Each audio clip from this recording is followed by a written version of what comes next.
is the cultural tourism. The cultural tourism is that type of tourism that people want to know more about the culture and the history. And those states have a lot of that to show.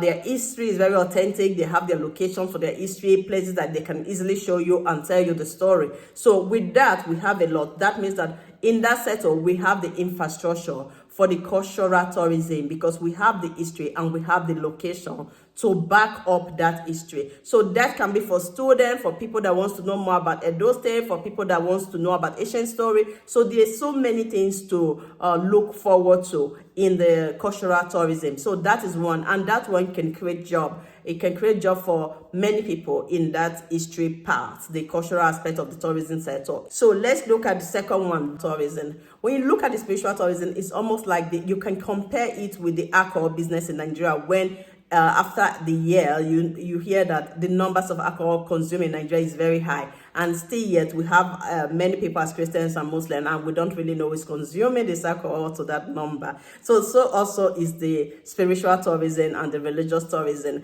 We are very religious people, which we know, but we spiritual work. We do a lot of spiritual prayers. We do a lot of, when it comes to spirituality, a lot of people are very, very much involved, just like the way you see the alcohol. So these are hidden business. These are hidden things that people don't know the amount that people really put into such things, and which those people into the spiritual part of the spiritual tourism or religious tourism is a lot of money that is involved, even if you don't see it. That is why it's called spiritual or religious tourism, because it's also a business. This is a place where people make money, they search for help.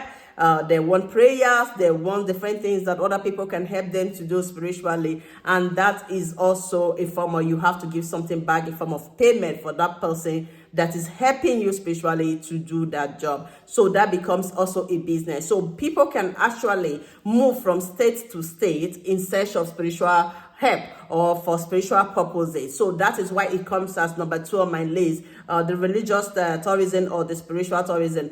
They also have the religious part, which is also the Christianity part, that people travel from one place to another just to go to another church or go to see another pastors or to talk counseling. So many things that people do in that sector. So that also is a business, because that is also give and take. It brings money, you bring in money, they pay out money. So it has a lot of things to do, even with the spiritual part of it, that people pay money and something is bought from the market. So the money there is also going around. That is also a form of tourism. So that one comes on my list as the second thing that can really drive Edo tourism also. That spiritual part, you cannot take it away. So that part is also, so it's like there are so many things that our people used to do before that they don't do it in a pronounced way now. But when we come out in a pronounced way, when we come out in a right way, you will see many people from different other parts of the world or from different states coming to our state to want to tap into that religious or spiritual part.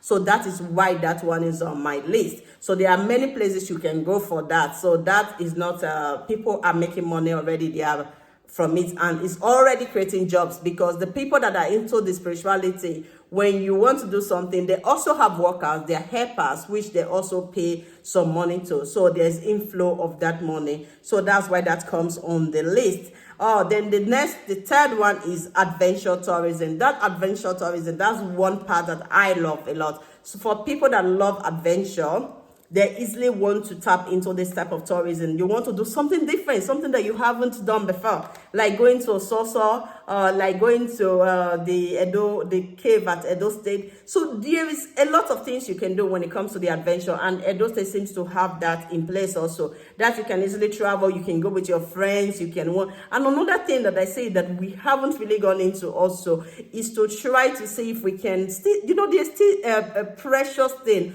under the ground of Edo State. A lot of people haven't started thinking about how to see if they can search for things and look for things, precious things, ancient things from the ground and all. And that is one of my hobby, which I think I will start as soon as possible. So that is an adventure also, because you want to know something, you want to find something, you want to climb up, you want to do something a little bit extreme, a little bit different from what you used to do before. It's not like it's comfort. You walk, you exercise, you talk, and that can really reduce the stress on us. So adventure tourism is something to look towards to something to just think about, that this can profit Edo State, and Edo State already have such locations that in place, that is just to push a little bit and organize it, and that is ready to go. So that one is nice.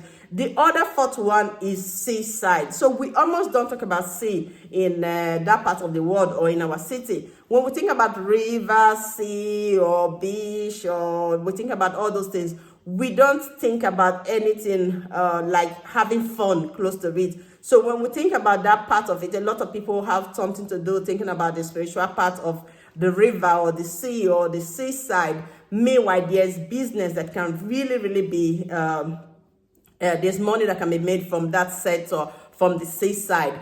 There's a lot of places, when you look at Lagos now and Asaba, there's so many other places that have seaside that they're trying to really make fun, make money from it, that people go there to relax. You can even have a birthday party at the seaside. You can have sea party. You can have hotels. You can have just a resting location where people just go to relax their weekend, spend time when you want to be off from all the stress and all the other people. You just want to relax and have fun. There are places like that that can really be organized and built, that you don't even need to put too much resources into it. It's all about organizing, thinking, how to put things together, having that vision for it. You tell me what you think. If you think that the fourth type of tourism can easily boost the tourism sector in Edo State, and what you think about it, just leave a message. My name remains Elizabeth Erati Momo Hanisdal.